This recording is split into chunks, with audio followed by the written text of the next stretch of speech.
joining us. This is the third in a series of 3 community conversations we've been having as part of the development of our Regional Transportation Plan, or RTP. Before we get started with the presentation, we have just a couple of housekeeping items. First, we do have translation services available, including American Sign Language that you should be seeing on the right side of your screen. Spanish translation that's available using the interpretation button at the bottom of the screen. Closed captioning, also available at the bottom of your screen. And then we do have an interactive presentation planned for tonight. We'll have a series of 6 polling questions throughout the presentation to get your feedback. But if at any time you have a question, you can use the Q&A button at the bottom of the screen to type in your question, and we'll answer all of those in one session at the end. Let's go to the next slide. So before we get started, let's do a couple of introductions. I'd like to start with my colleague, Kara. Hi, my name is Kara, and I'm a transportation planner with the Maricopa Association of Governments. Kara will be covering the livability portion of tonight's presentation. And then Maria, would you introduce yourself? Hi, everyone. Thank you for joining us tonight. I will be handling the Q&A portion. So remember, at any point during this conversation, feel free to write a question and we'll answer it at the end of the session. I am supporting MAG on the public involvement team. Thanks. Thanks, Maria. And I'm Jennifer Valentine.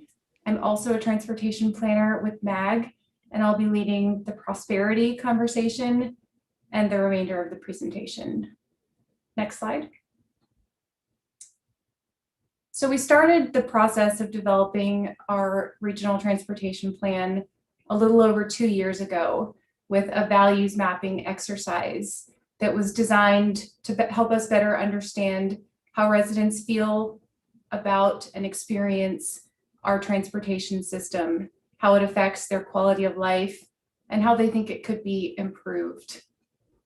We used the results of the values mapping to help create 6 regional transportation plan goals that serve as the foundation of our plan. Next, we moved into a technical phase of our work where we developed a catalog of needs. This includes all different types of needs throughout the region, such as new freeways, light rail extensions, new buses, and active transportation investments. Because our region, like most other regions, has more needs than available funding, the project evaluation phase was especially important. This was where we reduced the long list of needs into a more feasible list of projects to move ahead into scenario planning. Next slide. That's where we are today in the scenario planning process, where we're coming back out to the public to ask for your feedback about the 4 scenarios that we've developed and I'll be discussing later in the presentation. Your feedback, along with what we're hearing in our live chats and other presentations and outreach opportunities, will help shape the final plan and our final list of projects. Next slide. So what is scenario planning? Well, we can't predict the future, at least not very well. So scenario planning is a tool that helps us consider how the future might look and a range of reasonable possible futures. Scenario planning is something that helps us plan for uncertainty, especially given the rapid pace of change with transportation technology and demographics. And finally, scenario planning is a decision support tool. It helps us make good, sound investments, even in the face of uncertainty. Next slide. We've developed 2 different scenarios, each at 2 funding levels. The 2 scenarios, new capacity and system optimization are two high-level philosophies or ways of looking at the world, and they represent two different ways that we could potentially spend our region's transportation dollars. For each of these scenarios, we looked at a half-cent and a 1 cent revenue stream. The half-cent represents a continuation of our current regional half-cent sales tax that's dedicated to transportation, whereas the 1 cent option, of course, would represent an increase in this tax. Next slide. The new capacity scenarios at both funding levels are focused on expanding our transportation system through building large new projects like roadways, freeways, light rail, and potentially even commuter rail. These scenarios deliver projects that bring significant benefits, but also a large price tag. Because of this, we're less able to invest in program areas like safety, technology, and active transportation. It also limits our ability to improve or expand bus transit throughout the region. Next slide. The two system optimization scenarios are focused on optimizing our existing system to make it as efficient and effective as possible without building quite as many new things. These scenarios also spread the funding across several different types of transportation facilities and programs instead of just a few large new projects. These scenarios also emphasize investments in technology, safety, high occupancy vehicle or HOV lanes, and bus transit. Next slide. So the amount of funding we have available has a pretty major impact on how our transportation system looks, feels, and functions today and well into the future. Having additional funding helps us better keep pace with the rapid growth our region is experiencing and helps us provide more choices or transportation alternatives. Next slide. Currently, transportation projects in our region are funded through a combination of sources, including federal, state, regional, and local. The funding split over the past 20 years has been almost even between our regional half-cent sales tax and the remaining sources. Next slide. Our regional half-cent sales tax, also known as Proposition 400, is set to expire in 2025, which is one of the main reasons that the funding conversation is such an important piece of our scenario planning process. That's why we've been wrestling with this issue of a half-cent continuation, an increase to 1 cent, or something in between. These scenarios are really meant to provide bookends or a couple of ideas of how our money could be spent, recognizing that our final plan will probably be something in between and a combination of these scenarios. Next slide. So as I mentioned in one of the earlier slides, we developed 6 regional transportation plan goals that serve as the foundation of our plan. The first is safety, which emphasizes safety for all users of our transportation system, including pedestrians, bicyclists, users of transit, and drivers. Mobility, of course, focuses on the movement of people and goods, but also equitable and appropriate access to essential services and destinations. Responsiveness seeks to expand our travel choices, both to accommodate growth, but also ensure flexibility and adaptability. The livability goal is about investing in a transportation system to support human health, well-being, and environmental sustainability. The preservation goal seeks to ensure that our transportation infrastructure is well maintained. And finally, the prosperity goal is about supporting our economic competitiveness to support growth. Next slide. So our focus today is on two of these goals, livability and prosperity. Next slide. Now my colleague Kara is going to lead the conversation about livability. Thank you, Jennifer. Next slide. So let's first start off with a poll. What does livability mean to you? Craig, would you please launch the poll? Please select your response and then submit it when you're ready.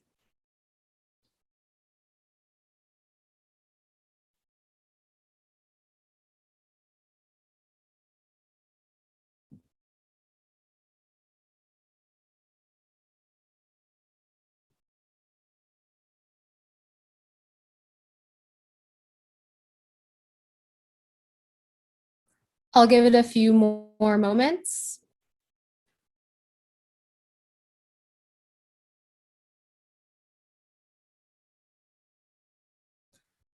Craig, would you please share the results? So most people felt improving our overall quality of life, but livability can mean all of these things. Craig, can you please close the poll? Oh. Next slide. So we've heard through our values mapping survey and other outreach we've done that livability is important. Livability is a broad transportation goal encompassing health, sustainability, quality of life. Transportation provides direct access to healthcare services, but it also influences the health of a community. Investments in sidewalks, bike lanes, trails, public transit, and other infrastructure that supports physical activity can improve our physical health and our mental well-being. Active transportation saves healthcare costs, reduces stress, makes us feel less isolated and more connected to our community. Our transportation choices play an important role in building and maintaining healthy communities. The transportation choices we make also have a direct impact on our environment. A sustainable transportation system is one with the capacity to support our mobility in a way that is least damaging to the environment and does not impair the mobility needs of future generations. In the US, the transportation sector is responsible for the largest share of greenhouse gases. When we invest in transportation infrastructure or technologies that reduce our emissions, we're making strides towards improving our air quality and being more environmentally sustainable. Finally, quality of life is intimately tied to our transportation system. Quality of life is the degree to which an individual is healthy, comfortable, and able to participate or enjoy life events. There is a component of equity here. Our transportation system provides access to amenities and opportunities for people from all walks of life. Investing in transportation alternatives means expanding options so that everyone can get where they want to go when they want to go.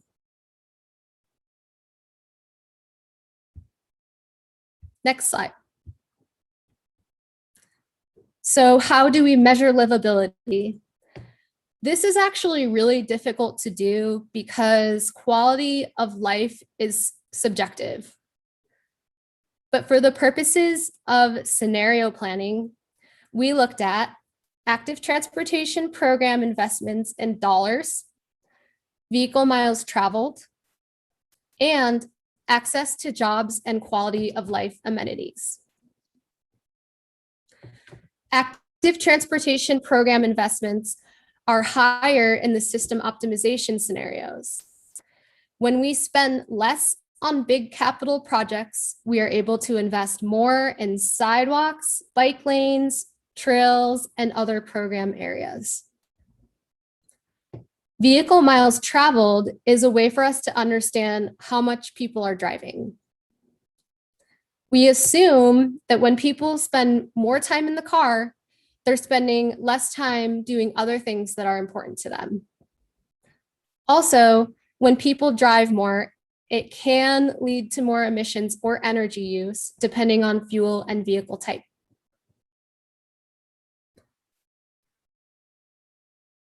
Accessibility to transit is measured by counting the population within a quarter mile of a transit stop. Transit accessibility is higher in the 1 cent scenarios and the system optimization scenarios. This means we provide greater access and equity when we invest more in transit.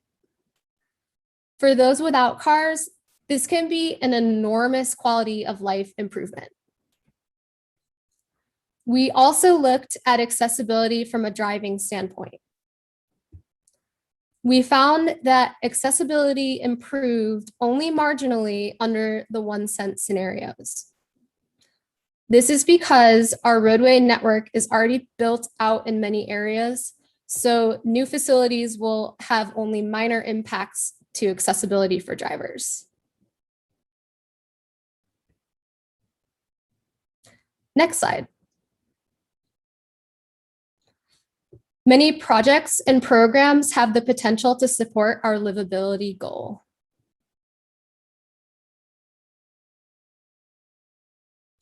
Investments in public transit benefits both riders and non-riders. It provides mobility to those without a car and helps to reduce road congestion, commute stress, and emissions. Active transportation investments can get people out of their cars and moving while reducing carbon footprints.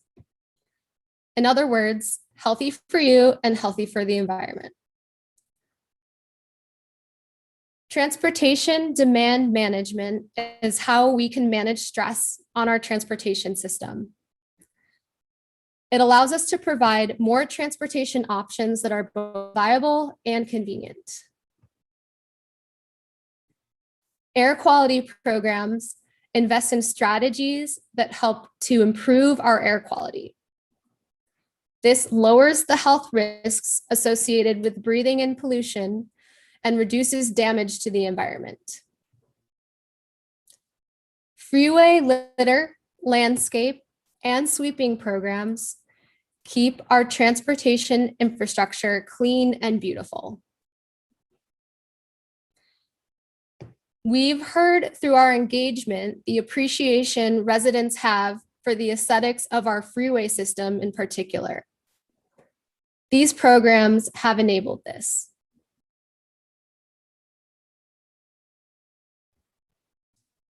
Next slide. Now that I've provided some information on our livability goal, we want to hear from you. Craig, would you please launch the poll?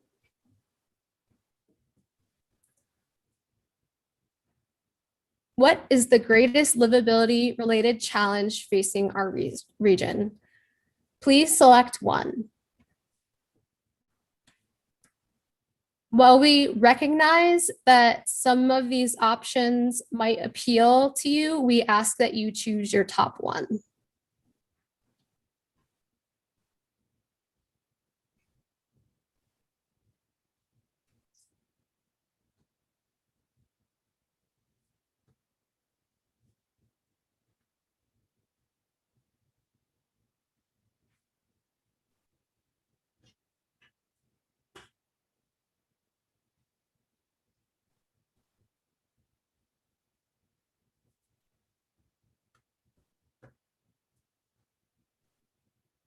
Craig, would you please share the results? So it looks like the top choice was not enough transit options like bus and rail. And a close second was sometimes driving is the only option to reach your destination. Thanks, Craig. Can you please close the poll? Thank you. Next slide.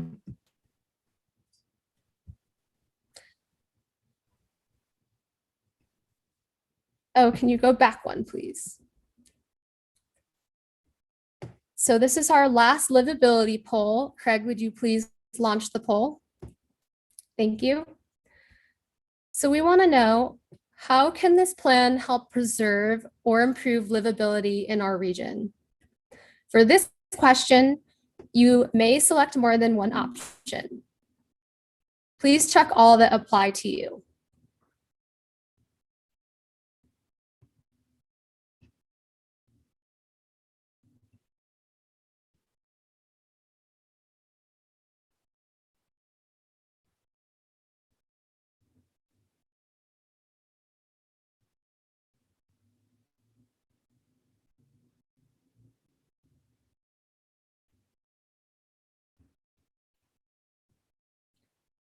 Okay, it looks like we have all the responses. Craig, would you please share the results? Thank you. So the top option was invest in transit options like bus and rail. And a close second was invest in active transportation options like bike paths, bike lanes, and sidewalks. Now, Jennifer will present information about our prosperity goal. Thanks, Kara. Let's go to the next slide. So we'll be structuring this segment of the presentation the same as the first half, so you can expect 3 more polls. We'll start out with the first one. Let's go ahead and launch it. What does prosperity mean to you? So our options are, our region is able to keep growing. Our region is able to attract high quality jobs and businesses, or residents enjoy a high quality of life, including affordable housing and transportation options. Please choose one.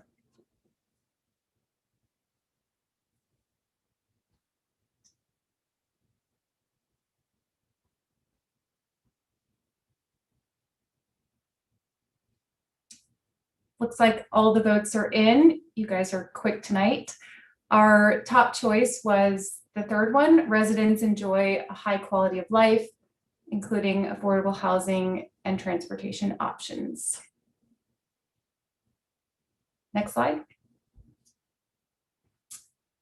So why does prosperity matter? Well, it's especially important for a fast-growing region such as ours.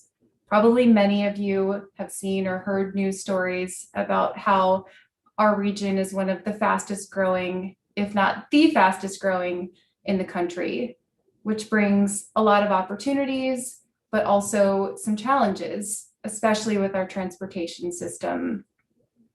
In terms of economic competitiveness, our region is constantly competing with other cities and regions across the country for new businesses and jobs and other types of amenities.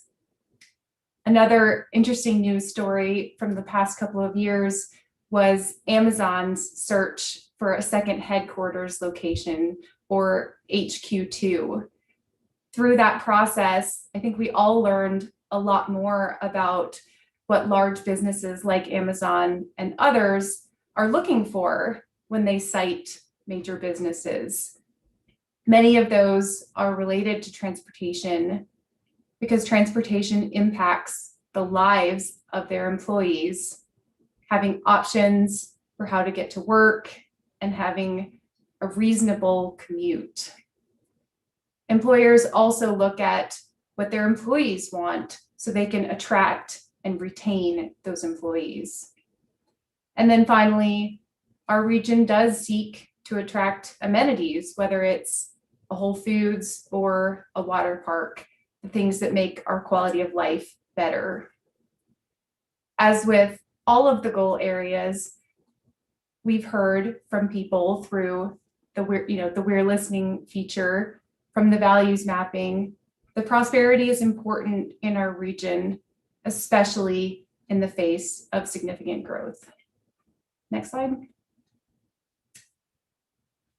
So we can measure prosperity in a couple of different ways. The first is freight mobility, and the second is economic benefits in the short term and the long term. Next slide. So the most straightforward way to measure freight mobility is to look at the amount of delay on our critical freight corridors. If you were to look at a map of our region's roadways, our critical freight corridors are about what you would expect. They include our interstates and some of our major highways. Because the trucks moving goods through our region are sharing the roadways with other vehicles, we can look at the delay on these facilities. To point out a couple of examples from our scenario planning, the chart on the left starts out with baseline conditions. Currently, trucks on our roadways experience 134,000 hours of delay. In the no extension or no build scenario, if we were not able to continue investing in our transportation system through the regional half-cent sales tax, that number would increase to 322,000. Both of our scenarios help prevent the number from getting quite that high.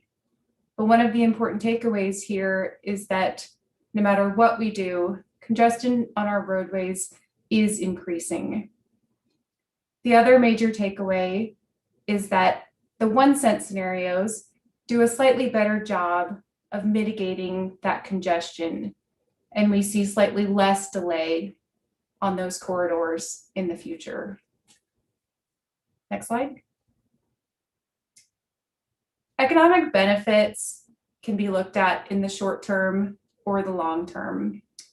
Probably the most visible and obvious jobs we see associated with transportation projects are construction.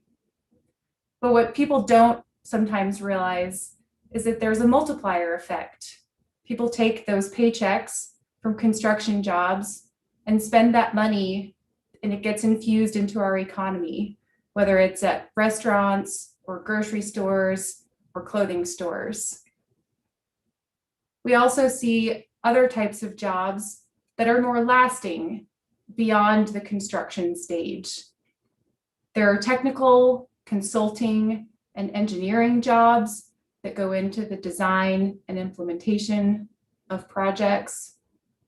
There are also jobs to ensure regular maintenance, whether it's a roadway or a transit investment.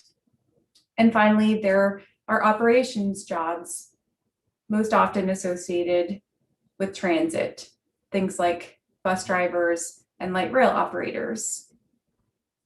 Next slide. There are a number of different projects and program areas that are being considered in our transportation plan that relate to prosperity. We highlighted the impacts of congestion on our critical freight corridors. So freeway and highway investments that strategically target those areas can be used to help ensure continued freight mobility. Multimodal investments that improve accessibility to the jobs and amenities I mentioned in the economic competitiveness slide are also important. And providing a range of attractive transportation alternatives makes our whole region more attractive for jobs, businesses, and new residents. Next slide. Now we have 2 more polls. This one, the question is, what is the greatest prosperity-related challenge facing our region? Craig, can you pull it up? Please choose one of the following options: traffic congestion, cost of living, lack of new technology or innovation, or lack of transportation choices.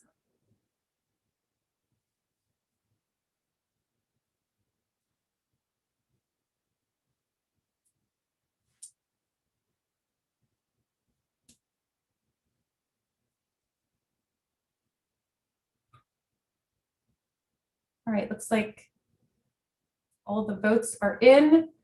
The top choice was cost of living. That is an important issue in our area right now, followed by lack of transportation choices. Let's close the poll and go to the next slide.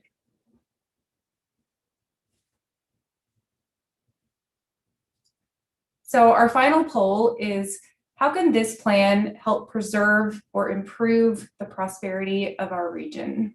Let's go to the poll. So your options are investing in transportation alternatives that attract high quality jobs and businesses, investing in freeways and highways to keep freight moving, or investing in options that provide residents with choices about how to get around. And you can choose as many as you like.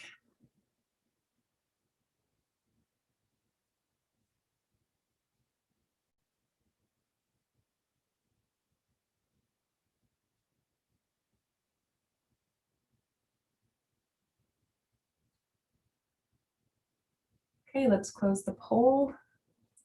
Looks like we have a tie between investing in transportation alternatives that attract high quality jobs and businesses, and investing in options that provide residents with choices about how to get around.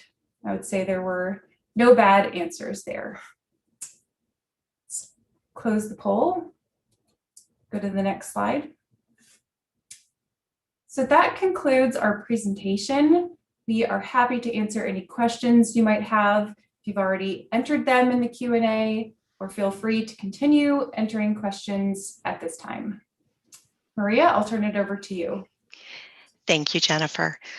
We are, just so you know, we are speaking slowly tonight in order to allow our sign language interpreters as well as our Spanish interpreters to be able to translate. So if it feels a little bit awkward, please know it's because we are being thoughtful for all of our attendees. Our first question is, how many people are responding to the poll questions? And I can tell you that we've averaged about 8. This is one of our smaller groups. We have averaged anywhere from about 40 attendees at each one of our sessions. Just happens to be a smaller group tonight. So thank you for that question. Our next question is the 2 scenarios. Can the philosophies with an emphasis on the values each represent be explained? Sure, I can take that one. Thanks, Jennifer. I'll start with the new capacity scenario. And when I talk about this scenario, it's at both funding levels. So the new capacity scenarios, as I mentioned in the previous slide, are focused on expanding our transportation system. So some of the most obvious investments are new freeways, roadway widening, new light rail extensions, and in one scenario, potentially commuter rail investment. So the idea here is to increase capacity to keep our region moving. The idea that we need new freeway lane miles, we need additional lanes, we need more light rail to keep things moving. The system optimization scenarios are supposed to be a contrast where we're building fewer new things and we're trying to optimize our existing assets. So figuring out how to better use our freeway network through high occupancy vehicle lanes, or perhaps even just better managing those high occupancy vehicle lanes. Also things like improving our traffic signal, coordination and timing to move cars more effectively. And then, as Kara mentioned, we're better able to invest in a more diverse portfolio of projects. Things like a larger investment in active transportation and bus transit in particular.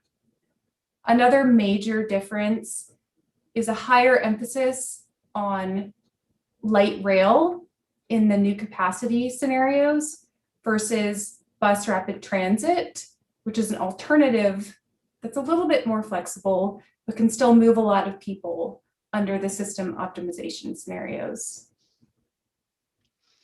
Thank you, Jennifer. We have another question. In the previous community conversations I've attended, they have shown lots of metrics focused on motor vehicle travel performance. What metrics are being used to measure active transportation? I noticed some metrics about number of population within 1/4 mile of high capacity transit. Are there any active transportation system connectivity metrics? For example, there are many active transportation facilities with barriers within their network that make them uncomfortable and or unsafe to use. Sure, I can take that one as well. So I have a couple of pieces to point out, and then I'll let Kara chime in if she'd like, because I know she's also involved with our active transportation work. So the first is pretty straightforward. It's just the amount of money we're investing into our active transportation program. So we haven't talked too much about our program areas tonight, but these are areas that give us flexibility. So we have some larger projects that we go ahead and plan for. Some of our freeway extensions, light rail extensions, these are things we know need to be built and we can budget for. There are other types of projects where we need more flexibility over the 20+ year planning horizon of our plan. So we have a pot of money set aside so those projects can be built over time as needed. The system optimization scenarios, as we mentioned, leave more room for active transportation investments. The second piece is that we're in the process of doing bicycle counts throughout our transportation system. With a region as large as ours, this is a significant undertaking, but we recognize the need to measure the amount of use on our bike lanes and shared use paths and canals. Finally, we have an active transportation plan that was recently updated that outlines some of the most significant regional active transportation facilities. There are some facilities that make important connections and remove some of the barriers you mentioned, whether it's crossing a freeway or crossing a canal. And this pot of money that's set aside for active transportation will help us implement the recommendations from that plan over time.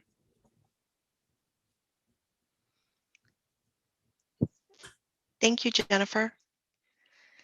All right, our next question. The Values and Priorities MAG study report suggests values can help frame the issues in ways that are more salient to residents. How does contrasting commuter rail service versus BRT express these different values? For example, it can be confusing since they are both expressions of the same environmental, cost savings, equitable approach.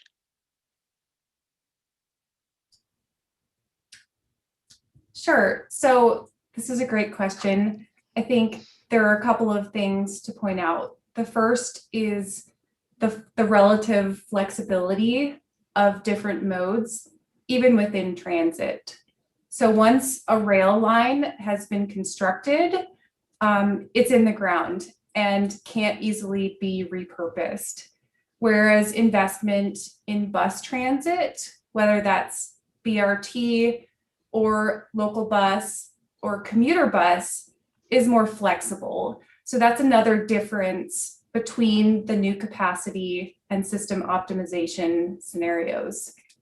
There's also a significant difference in the cost per mile to construct rail-based versus bus-based transit, with rail-based transit being 3 times as much or more, which is one of the main reasons we contrast BRT and light rail, because if implemented correctly, BRT can bring many of the same benefits of light rail in a more flexible and cost-effective way. Thank you, Jennifer. And by the way, these are great questions and feel free to keep them coming. Our next one, in the process of selecting projects to include in the plan that goes to the voters, are there criteria in place for measuring the impacts on livability? For example, the impacts a street widening project from 4 lanes to 6 lanes would have on existing adjacent neighborhoods. So the way we evaluate these types of impacts is at a much higher scale for a large, long-term regional transportation plan such as this. So we had 1,500 project submissions as part of all our call for projects. So you can imagine the data needs in narrowing down that list, and even our final list of projects will be relatively lengthy. So it's not possible at this far out stage to do that in-depth of an analysis on every project. That type of analysis would be done closer to the actual implementation of the project. Thanks, Jennifer. Earlier, there was a question about including programs for encouraging active transportation.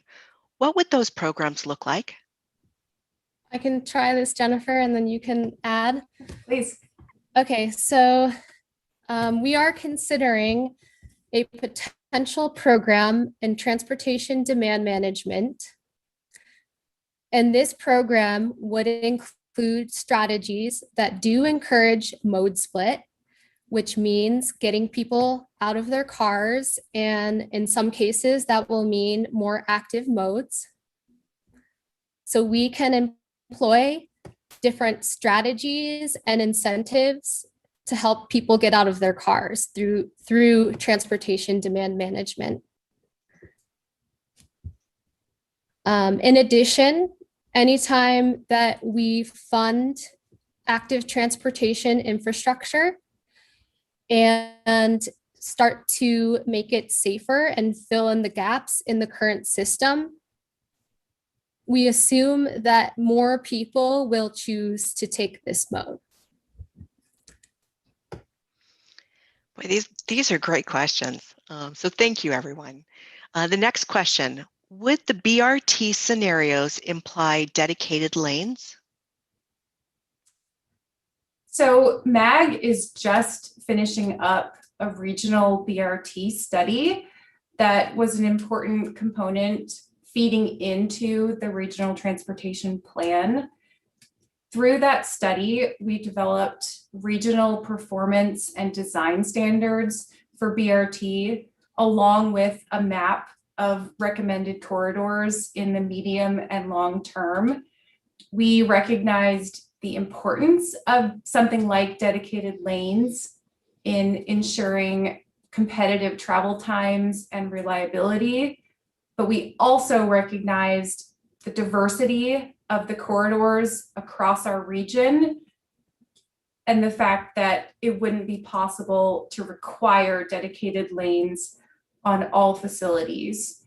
So the important takeaway here is that the design standards emphasize the need to ensure time competitiveness and reliability, but that can be done through a combination of dedicated lanes where possible and traffic signal priority and intersection treatments. Thank you. All right, our next question.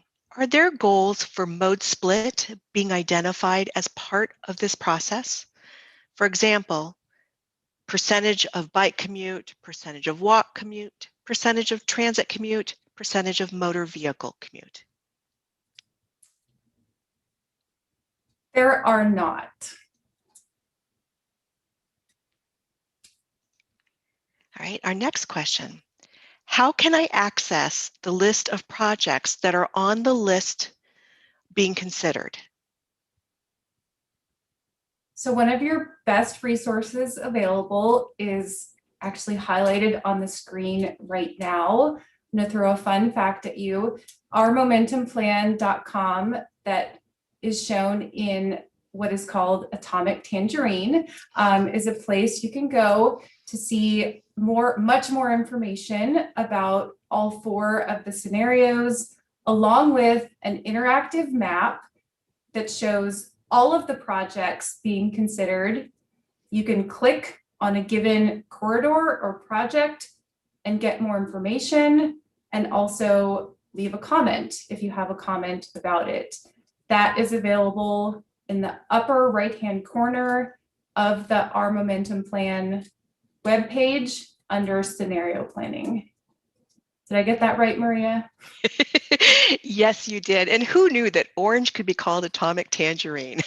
All right, we have a couple more questions. The next one is, will there be street design policies accompanying the active transportation program? I think like the previous question about the impacts of specific facilities, those types of considerations would be done at the design level. So when facilities actually were going to be designed and implemented, and there's probably information about design recommendations and requirements in our active transportation plan, which I don't know the exact location, but I know it's available on MAG's website in the active transportation section.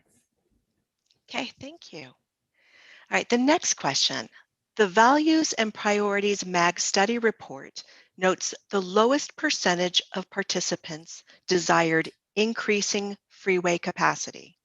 By contrast, both scenarios dedicate the largest set aside for freeway lanes. What options do we have to apply this funding into the mix of our options? So one important distinction is where our money comes from. So there's a lot more I could say about that than what I shared in the slide that broke down the almost 50-50 funding split. But our regional transportation plan takes into consideration both funding from the regional half-cent sales tax, which we have much more flexibility in how to spend, as well as our federal dollars.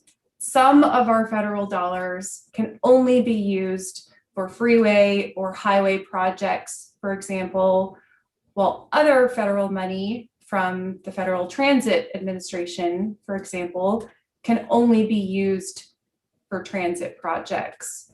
So a large portion of the freeway and highway investments are coming from that federal money. The picture might look a little bit different if we just looked at the regional money. Also, even if we only invest in a few freeway projects, these are extremely expensive projects. We have relatively short segments of freeway that cost $2 to $3 billion. We're also trying to finish out some of our planned investments and make a few final connections to build out our freeway network. Thank you, Jennifer. We have an answer to where the active transportation plan is. So if somebody wants to note this down, it can be found under http://www.azmag.gov livability.org/active, ACTIVE. All right, our next question. The Values and Priorities MAG Study Report. Oh, wait, I'm sorry. I did this question already. Sorry about that.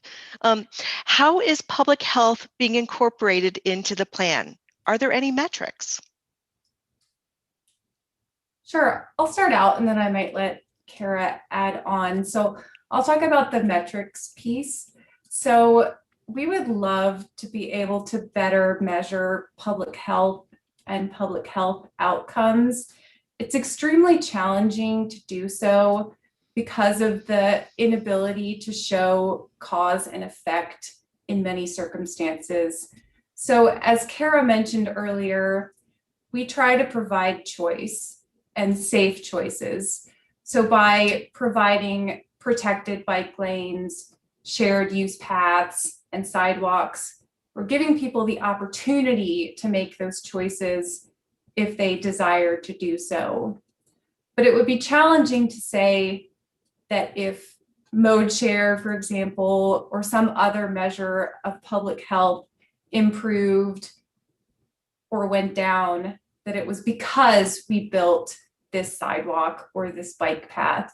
There's so many other inputs into public health, including nutrition and other quality of life issues. Kara, did you have anything you wanted to add? All right, thank you for that. So that is our last question, but we encourage everyone attending, if you still have questions, we're here for you. So please feel free to write any more for us. And while we're waiting, I'll also mention that we have an ongoing live chat feature. So if you think of something after you leave this meeting tonight, and you really want to talk to a planner, you can come to the Momentum website Monday through Saturday between noon and 2 p.m. and chat with one of us. We also have the Momentum email address or phone number if you're one of those people who likes to make phone calls at the bottom of the screen, and we're always happy to talk to you by either of those means. Thank you, Jennifer. So I'm going to read the last comment, and it's a comment versus a question, but it's always great to get feedback. And so this comment is, thank you, great presentation. Your time and answers are appreciated. And I will flip that back to our people who are attending today. Your time and your input are very much appreciated. It is critical that we receive this input, we record all of it, and we make sure that we reflect it so that it is part of our ongoing plan. So thank you very much for your time. Anything else? Just a couple of last reminders. So the presentation and the recording of tonight's presentation will be available on the Momentum website here in the next couple of days. I also encourage you to go to the scenario planning section of the Momentum website. There's so much more information about the scenarios and all of the projects. And as I mentioned, you can leave comments on individual projects or general comments at your leisure. If we don't have any other questions, again, thanks for joining us this evening, and feel free to reach out in any of the ways that we mentioned. Have a good evening.